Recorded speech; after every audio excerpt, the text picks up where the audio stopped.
Allegiance. I pledge allegiance To the flag of the United States of America and to the republic for which it stands, one nation, under God, indivisible, with liberty and justice for all.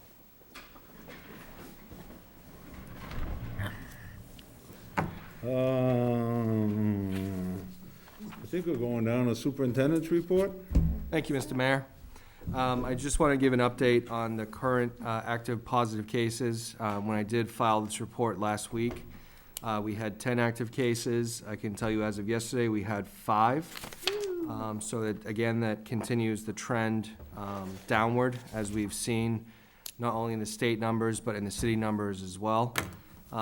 As of the last report, we had quarantined 4 classrooms. We currently only have 1 classroom quarantined.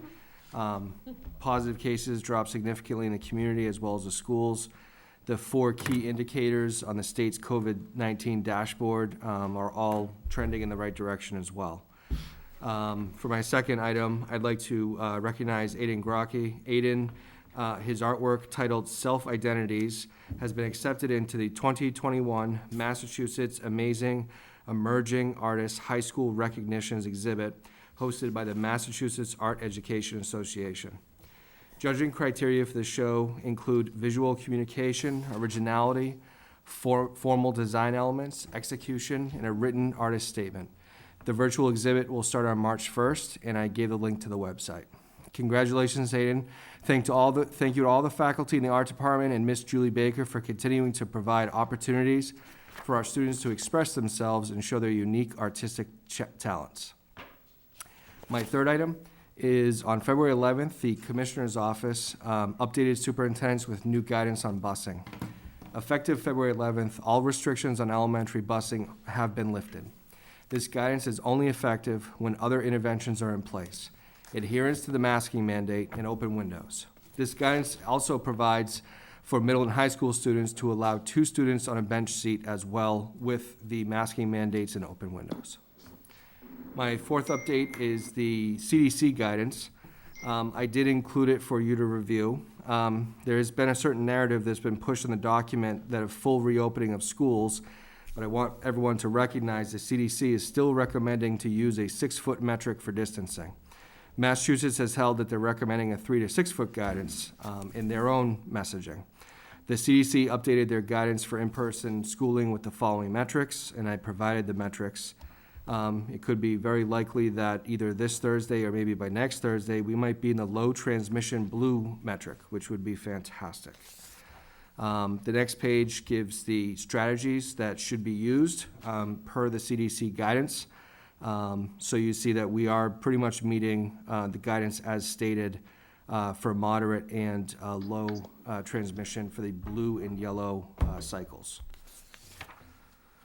The third is the recommendation of mitigation strategies. And again, we are meeting or exceeding all of the mitigation strategies the CDC is recommending.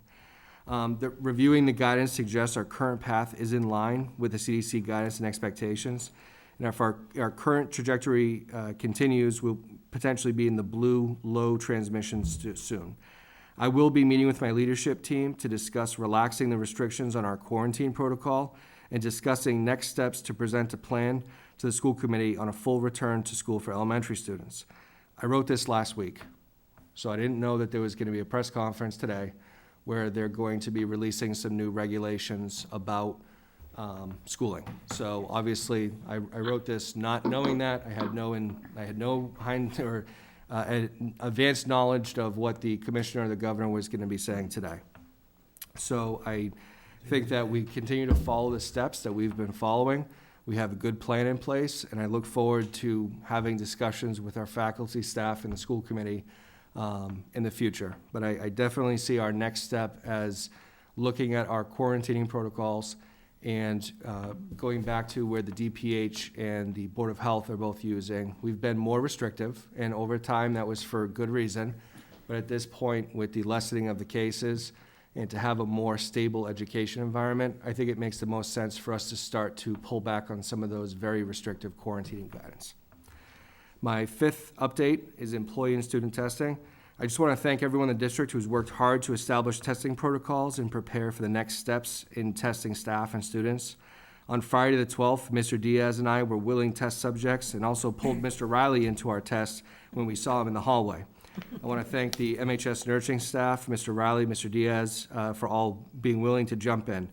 Special thank you to Jordan, Emily, and Courtney, who very quickly and within a minute and a half got all three of us tested. It's a fantastic system, and I certainly appreciate all their efforts and all the nurses' efforts.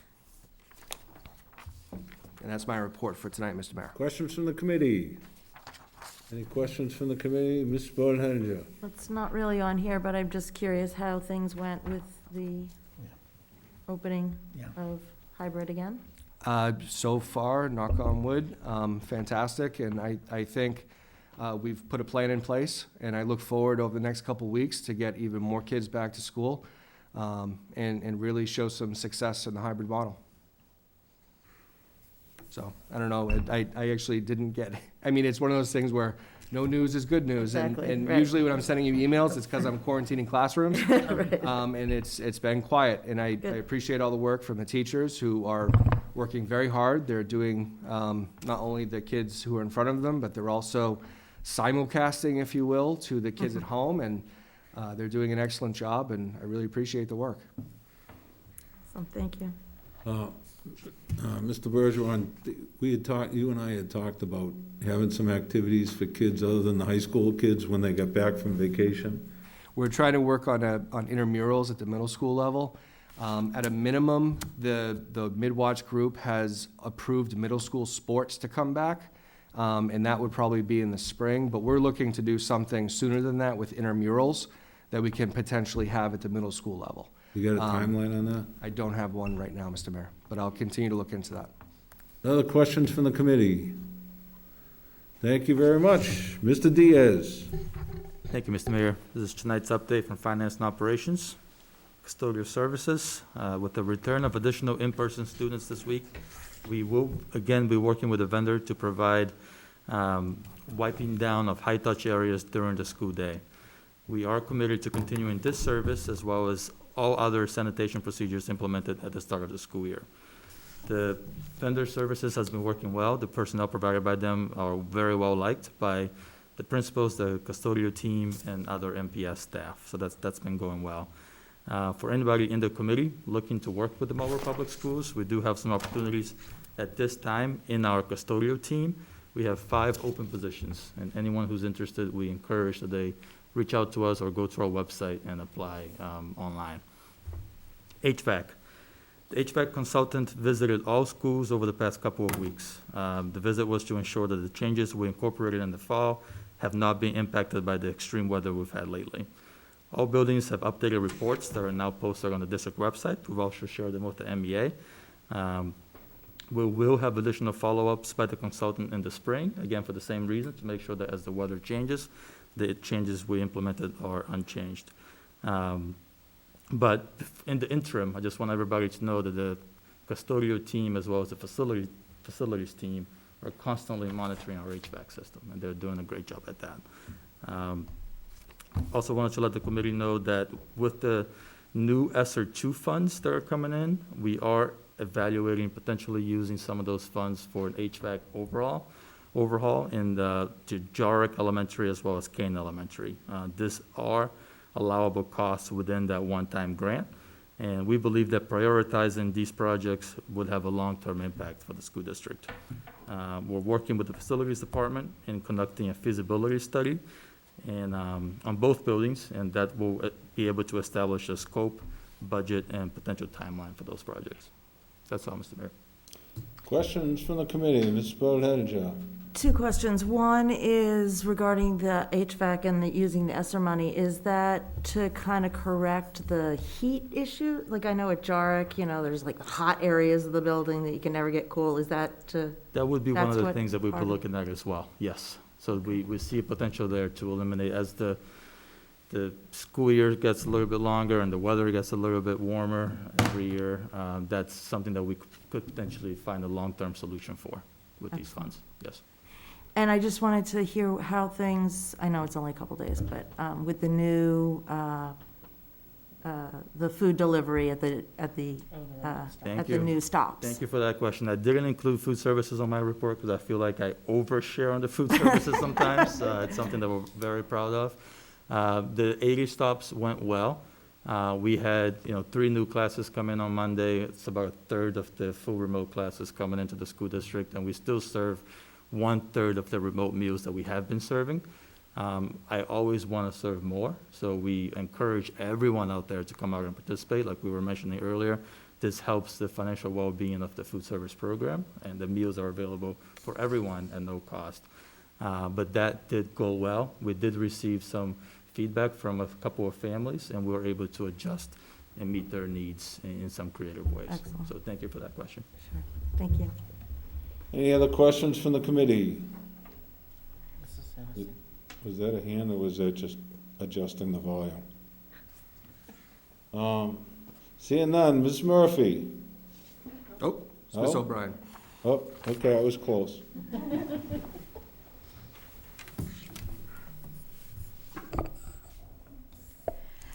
Good evening. Tonight for my report, I wanted to update the committee on wraparound services coordinator position that we've been able to develop through grant funding. For a number of years, the district has contracted out with Aspet Valley Collaborative through their family success partnerships to provide wraparound services for students and families that the school has identified as having the most critical needs. These needs have included support for food, shelter, access to health care, access to individual and family counseling, in-home services, and incidences of domestic violence, to name a few. A goal of the district has been to begin building capacity to provide these services, supports and services with our own personnel. The district reduced the contract for the FY21 school year with AVC in anticipation of reallocating those funds towards an in-district position. It's expected that as district wraparound coordinator positions are added, there'll be a continued reduction on this on these contracted services through AVC. And I included in my report a historical view of the amounts of cases that we have contracted out for through AVC and what those expenses were from FY19 through FY22, with a projection for FY22. In the district strategies for improvement, priority 3.3 is strengthen and expand wraparound services to support our students and families. That includes action steps to hire positions in the form of wraparound service coordinators to do much of the work that FSP has provided. In addition, the state's DPH Comprehensive School Health Services Grant that the district has been awarded requires that the district establish a case management program, and that can either be through a nurse or a social worker model to support students and families in accessing sustainable health care, which is part of the role of the wraparound service coordinator. The district is in year 2 of the 5-year grant, which awards $95,000 for each year, with the opportunity to renew for an additional 5 years. A job description for the wraparound service coordinator is enclosed in this report and details further information regarding the positions.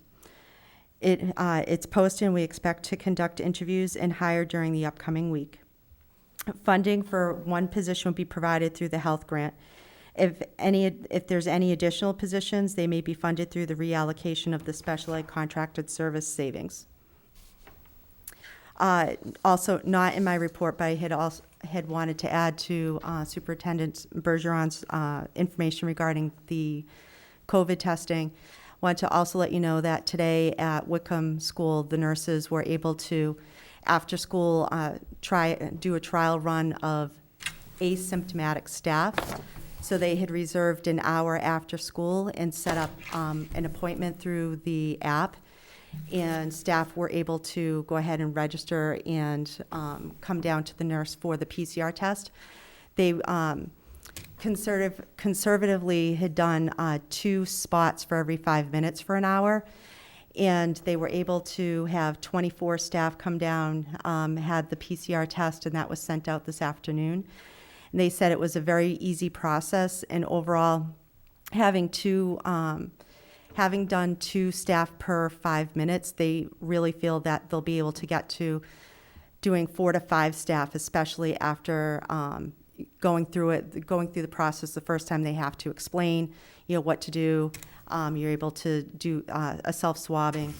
So they were really, really happy that the staff really liked the process, that it was very easy. So I had also just wanted to give an update on that as well. So we started rolling out the PCR testing on a trial basis with staff. Questions from the committee? Ms. Bowden-Henninger. Shocking, right? I'm playing Hennessy tonight. Yes, sir. Thank you for this information, and, I'm thrilled to see us being able to take a more active role in-house with our wraparound services. My question is, I know that one of the advantages of doing it through ABC was the access to community-based individual and family therapy. Through the role for this position is to establish those relationships with outside providers and be able to have a one-stop shop from within our district, either for families that are newly registering. The intent is to expand RPOC so that it's not just a registration center, but also the parent and family outreach part of it we really need to start building. So we'd like to be able to do that for families that are newly registered, where we might identify that they're homeless or they need assistance as they immediately enroll, but also for currently enrolled families. So the expectation, and it's listed in the job description, but also with Joey Padilla was the lead on that strategy for improvement. They really talked about building this pool of resources so that the school adjustment counselors, as they identify family in need, that they be able to go to our own wraparound coordinator and say, these are the needs that we have identified. Can you help the family? And for the health grant, the purpose of that is really to help families build long-term sustainable access to health care. So we're really looking for this wraparound service coordinator to be able to assist the family in applying for Mass Health, having a list of primary care physicians who are accepting patients, and the two criteria that are really important for us. We do want a licensed social worker, but also it's critical that we have bilingual staff that are able to do this work for us and not have to rely on a translator to come and assist. All sounds great. I have concerns about whether we have enough clinicians out there to be, referring to. That's a whole nother ball of wax. Yep. But, great. So the intent is at this point to hire one person to be housed at RPAC?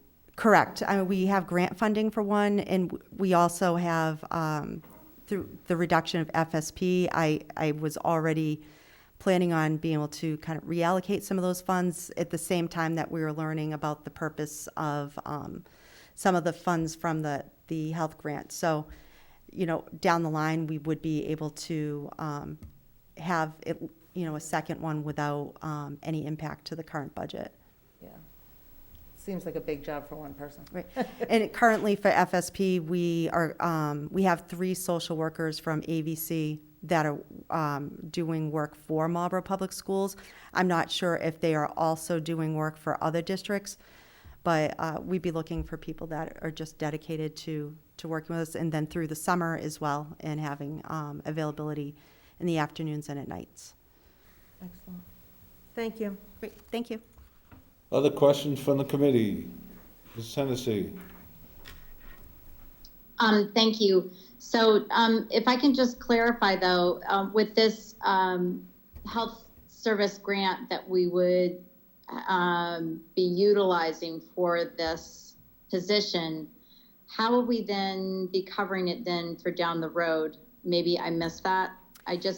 My concern, which I think we've always talked about, is that we want to make sure that we have the money within the budget to cover and not just utilize then the grant, because when the grant goes away, we have to make sure we've got it covered.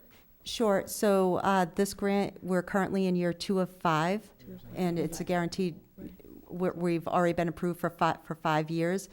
And in our conversation with Karen Robitaille from the DPH at the state level, she had said at that point, at the conclusion of the grant, that there'll be an additional 5 years of availability. So we're looking really at a 10-year, well, minus 1. So really nine years worth of funding for this position.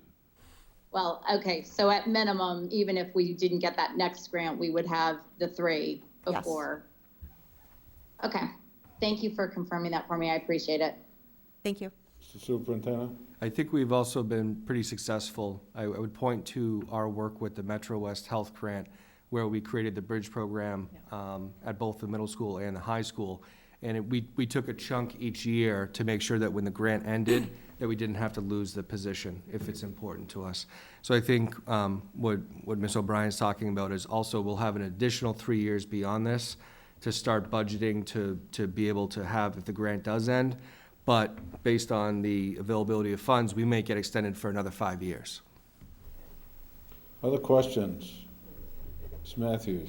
This is kind of a strange question. I just caught my attention was under the organizational relationship. I know we don't generally like to have multiple bosses, and this points to 2 different. So I just was wondering if there's clarity as to actually who the person would report to, because Sure. So the thought on that was that the person would be reporting to both myself and to the supervisor of health services, who's under my supervision and direction as well. So not really 2 bosses, but kind of like along the lines. ultimately who's going to do the eval is, I guess, really the question, because that's, We don't currently have a supervisor of nursing, so I it's gonna know, be, but, it's gonna be Ms. O'Brien right now.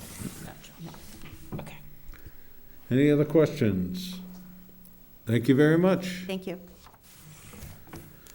Minutes of February 9th. Motion to approve. Motion made and seconded to approve. Any discussion? Seeing none. All those in favor? Opposed? Carries. Sorry, Mr. Mayor, we have a remote person. We have to do a roll call. I'm sorry, what? We have to do a roll call vote because of Mrs. Henry. I'm sorry. Mrs. Hennessy? Yes. Mrs. Matthews? Yes. Mr. Caruso? Yes. Mrs. Bodenhedinger? Yes. Mr. Gary? Yes. Mrs. Ryan? Yes. The chair votes yes. Now they're approved. Public participation.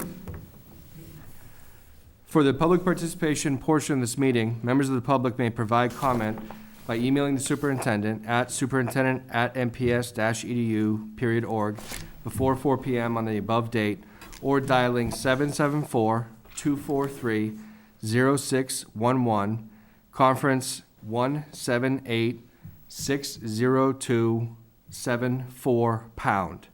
Again, that phone number is 774-243-0611, and the conference ID is 178-602-74#. And Mr. Mayor, I did not have any comments emailed to me before the meeting. Is there anyone for public participation? Anyone for public participation? Mr. Diaz? There are currently no callers, Mr. Mayor. Thank you very much. Action items, Mr. Diaz. Sorry, Mr. Mayor, I'm just going to stop sharing my screen for 1 second. Thank you very much. Just have a few transfers for the committee to consider tonight. District-wide transfers. We are utilizing instructional material savings to support $10,720 in overages related to district-wide contractor services and supplies. Also requesting a transfer of $23,400 in overages related to technology equipment and supplies, as well as a transfer of $13,625 in overages related to custodial costs. That is a total of $47,745 in district-wide transfers. Special education transfers, we are requesting a transfer of $123,000, in which we're transferring funds for special education positions that are currently being filled by a staffing agency, as well as transferring funds for an overage in tutoring costs. So on this transfer here, there are a few positions that we were not able to fill in special education, but there are positions that we need. So in the interim, we're utilizing a staffing agency to support those needs, and we're transferring money to support that. Entertain a motion. Motion to approve. Motion made and seconded to approve. Mrs. Hennessy. Yes. Mr. Caruso. Yes. Mrs. Matthews. Yes. Mrs. Bodenhinger. Yes. Mr. Gary. Yes. Mrs. Ryan. The chair votes yes, they are approved. Mrs. Matthews. Thank you, Mr. Mayor. Tonight, we bring forward to you the ratification of an extension of a contract for 2 years with the cafeteria workers. It was approved in executive session, but I'd like to do a public vote for it. I want to thank the cafeteria for a very quick ratification and turnaround on their part, and thank them for all their hard work. And look forward to moving forward with them. Thank you very much. You got a motion? Motion to approve the contract from July 1st, 2020 to, July 1st, 2020, yes, through June 30th, 2022 with the SEIU. Motion made and seconded to approve. Mrs. Hennessy. Yes. Mr. Caruso. Yes. Mrs. Matthews. Yes. Mrs. Bodenhinger. Yes. Mr. Gary. Yes. Mrs. Ryan. Yes. And the chair votes yes, it is approved. You think after the meeting, we can go back and settle the MTA tonight, too? Come on. I got all night.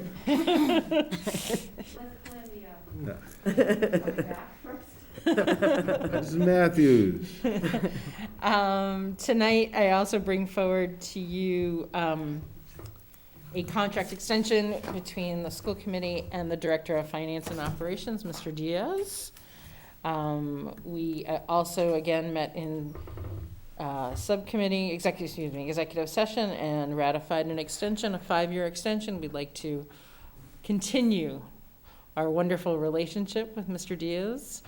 And he's, I guess I can publicly say he's exceeded our expectations a little bit here, so. I make a motion to accept the extension. Motion made and seconded to approve. Mrs. Hennessy.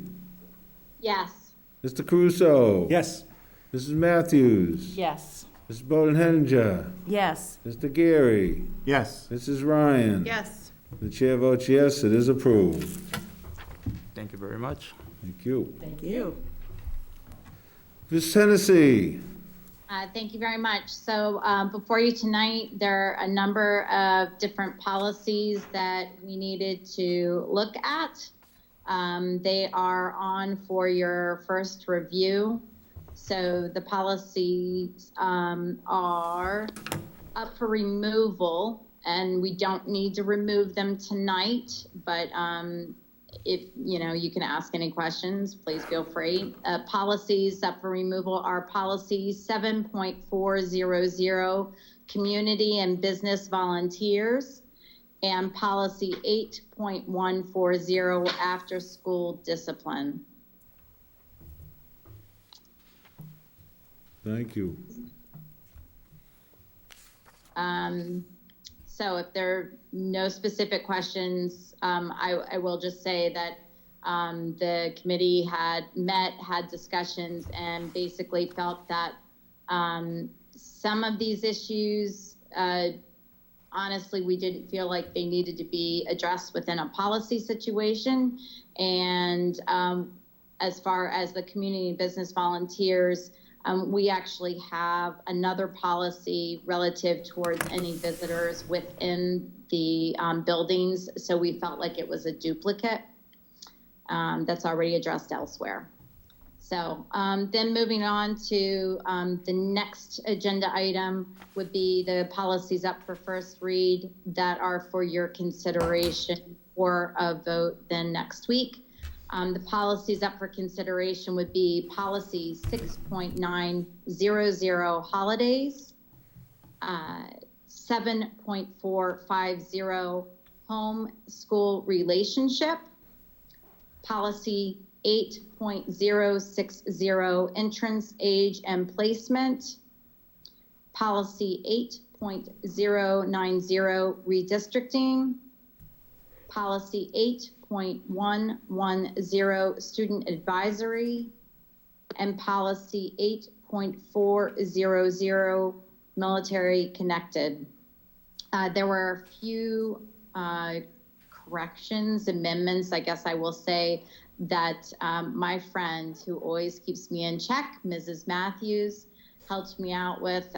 So the few notations where there was a word that needed to be removed, such as policy, which was redundant in a couple places, and a comma here or there, will be in the packet next time so that you can see those changes. And that is it for this evening. Thank you. Questions from the committee? Ms. Matthews? Madam Hennessy, question on, what is this, 8.090 districting, I cannot say this word tonight, redistricting policy that I assume, well, I'm not making any assumptions. In paragraph number 3, I have a question that maybe the superintendent can answer, because I think it would come down to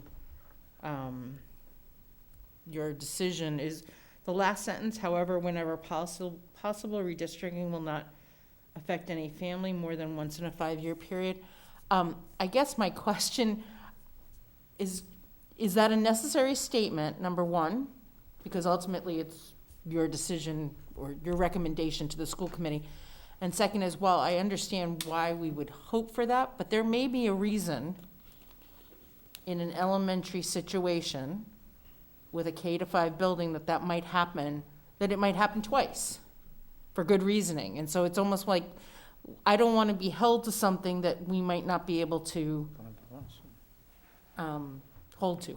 So one of the reasons I was looking at this is particularly for the idea that we can do prospective changes to streets, where a street may be going to one school, but then we have to make a decision because one school starts to get heavy on enrollment, that prospectively students on that street will now go to a different school. So it won't affect any of the families who are currently living there, but only new families who are moving in or having new students enrolled in the school. So that way we can, if we do need to do balancing, that's the idea behind it, is prospectively, it wouldn't affect any of the students who have already been moved once. So I'm going to play a little bit of devil's advocate here. If we had a situation where I know we've talked about the potential of remodeling of school, and there may be a need to relocate people in that time being, and then move them back, is that considered more than one? That's why it says whenever possible.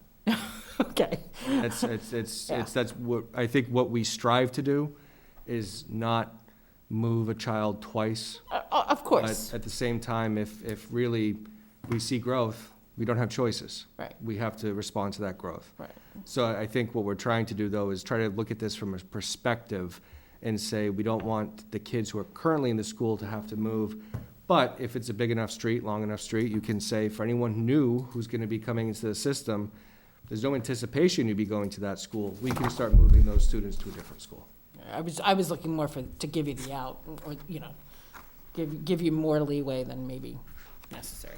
Ms. Hennessy? So the other thing that I would say that has kind of come to light where I understand your question, Mrs. Matthews and Superintendent Bergeron. I think this is something that, goes with the statement. Our hope is to achieve not moving, but we may have to adjust within that time period. And the reason that I say that is because, we've had some dialogue, Mr. Mayor, relative to a bunch of the building that's been approved recently, a number of different apartment complexes and condominium situations. So I do think that we do have to keep that in mind relative to, especially in the elementary schools where we know we have tight numbers, and be realistic about what we may or may not need to have happen relative towards moving families. And I would think that we're all striving to have as limited movement as possible so there's less transition. But we do need to keep those conversations open, as it sounds like there's going to be more building happening. Should there be a line in there that says, unless temporary move or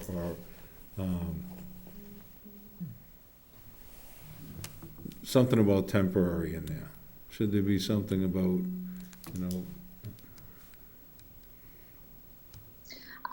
Might I suggest that since this is a first read, let's think about that a little bit, and everyone, kind of think around this situation so that we can come back to the table potentially with some language that might address the concerns around potentially needing to move some folks for remodeling situations, so not long-term, if that's possible. Yep, nope, that sounds good. Any other Okay, questions?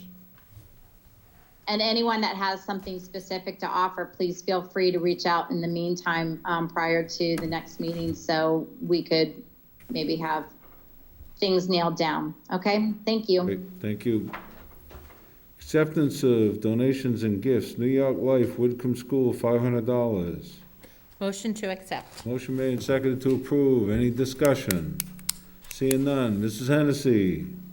You know what? I'm gonna take them both at the same time. Ohio Pile Prints, Inc. Marlborough High School, $27.84. Motion to approve. Motion made and seconded to approve both grants and donations. Mrs. Hennessy. Yes. Mr. Caruso. Yes. Mrs. Matthews. Yes. Mrs. Bodenhedinger. Yes. Mr. Gary. Yes. Mrs. Ryan. Yes. The chair votes yes. It is approved. Reports of committees. Ms. Hennessy.